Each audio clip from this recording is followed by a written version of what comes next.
Hello guys, আজকে আমরা চলে এসেছি পেন্সিল মুমিনুলের বইয়ের বাড়িতে। তার আর মুমিনুলের ভিতরে যে ডিভোর্সের কথাটা চলছে সেটা কি সত্যি না মিথ্যা, সেটাই আজকে আমরা যাচাই করার জন্য চলে এসেছি লায়লা আপুর কাছে। চলেন যাওয়া যাক। তো গাইস, আমরা চলে এসেছি লায়লা আপুর কাছে। লায়লা আপু তাকে টিকটক করতে ব্যস্ত, তো চলেন তাকে প্রশ্ন করা যাক।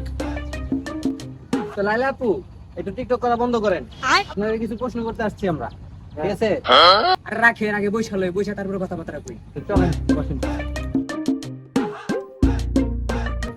তো লায়লা আপু, আপনার পেন্সিল মুমিনুলের ভিতরে নাকি ঝামেলা চলতেছে? হ্যাঁ, আপনি একদম শুনছেন, সব সত্য শুনছেন। তো আপনি দেখি মনের সুখে টিকটক করতেছেন। টিকটক করুন না, আমি তো আর সব দিয়ে শেষ করে লাইছি।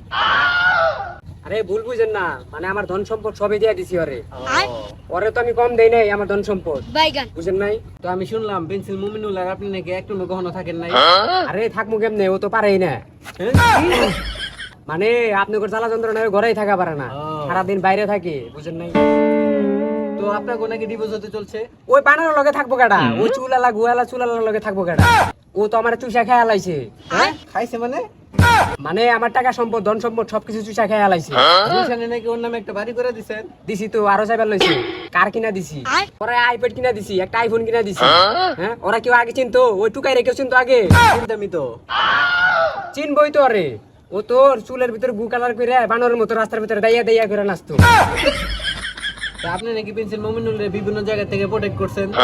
প্রোটেক্ট তো আমি করছি ওরে।